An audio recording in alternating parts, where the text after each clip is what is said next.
পাৰিবাৰিক কণ্ডলৰ বাবে প্ৰাণ গ'ল এগৰাকী মহিলাৰ নিজ ভতিজাকৰ হাতত প্ৰাণ গ'ল খুৰীয়েকৰ অভিযোগ অনুসৰি ৰঙিয়াৰ সমীপৰ তামুলপুৰ জিলাৰ চিকনিবাৰীৰ আনোৱাৰা বিবিক নিজ ভতিজা নজমুল হুছেইনে আক্ৰমণ কৰিছিল যাৰ ফলত চিকিৎসাধীন অৱস্থাত মৃত্যু ঘটে আনোৱাৰা বিবিৰ পৰিয়ালৰ অভিযোগ অনুসৰি ছমাহ পুৰণি কথা সুধিবলৈ আহি ভতিজাক নজমুল হুছেইনে নিজ খুৰীয়েক আনোৱাৰা বিবিক মাৰধৰ কৰি গুৰুতৰভাৱে আহত কৰে আনোৱাৰা বিবিৰ পৰিয়ালে সংকটজনক অৱস্থাত আনোৱাৰা বিবিক ততাতৈয়াকৈ ৰঙিয়াৰ এখন ব্যক্তিগত হস্পিটেলত ভৰ্তি কৰে কিন্তু এটা দিন আইচিইউত থকাৰ পিছত মহিলাগৰাকীৰ মৃত্যু হয় মহিলাগৰাকীৰ মৃত্যুৰ পিছত পৰিয়ালৰ লোকে ৰঙিয়া আৰক্ষী থানাত এজাহাৰ দাখিল কৰে কিন্তু মৃত মহিলাগৰাকীৰ ঘৰ অন্য জিলা হোৱাৰ হেতুকে ৰঙিয়া আৰক্ষীয়ে গান্ধীবাৰী আৰক্ষী চকীলৈ গোচৰটো স্থানান্তৰ কৰে লগতে মৃত মহিলাগৰাকীৰ মৃতদেহ গান্ধীবাৰী আৰক্ষীয়ে চমজিলৈ মৰণোত্তৰ পৰীক্ষা কৰি পৰিয়ালক চমজাই দিয়ে বৃহস্পতিবাৰে মহিলাগৰাকীৰ জানাজা সম্পন্ন হয় ইফালে আৰক্ষীয়ে গোচৰ ৰুজু হোৱাৰ পিছত অভিযুক্তৰ সন্ধানত নামি পৰিছে এতিয়া আনহাতে ভতিজাক নজমুল হুছেইনৰ পৰিয়ালে জনোৱা অনুসৰি মৃত মহিলা আনোৱাৰা বিবিৰ উক্ত ৰক্তচাপজনিত কাৰণতহে মৃত্যু হয় বুলি সংবাদ মাধ্যমৰ ওচৰত দাবী কৰে হয়তো আৰক্ষীৰ সঠিক তদন্ত আৰু মৰণোত্তৰ পৰীক্ষাৰ প্ৰতিবেদনত ওলাই পৰিব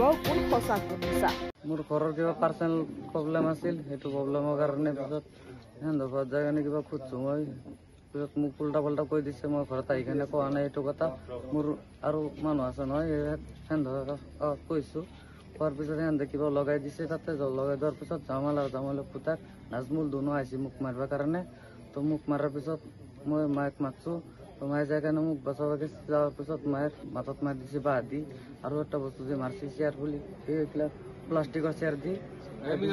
মায়েক মাৰাৰ পিছত এতিয়া মাৰ হেৰি প্ৰেছাৰ প্ৰব্লেম আছে নহয়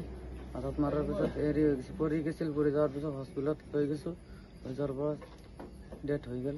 এতিয়া মোৰ মায়েক মাৰিছে বাঁহ দি পিছত মোৰ মায়ে পৰি যাই আছে পিছত মাৰিব আহিছে পিছত মই এটা হেৰি লৈছিলোঁ এইটো গাছৰ কিবা হেৰি গুড়ৰ কিবা আছিল সেইটো হাতত লৈছোঁ মাৰা নাই মই সেইটো টাইমত মোৰ মায়েটো মৰি যাই আছে তো কি কৰিম সেইটো পেলাই কাৰণে মই হস্পিটেলত লৈ যাম এইটো দুটা মানুহ আছিল লগত ধৰি পিছত হস্পিটেলত লৈ গৈছোঁ তাৰপিছত সিহঁতে পলাইছে ঘৰত ৰঙিয়াৰ পৰা আইনাল হুছেইনৰ ৰিপৰ্ট অসম আদিত্য।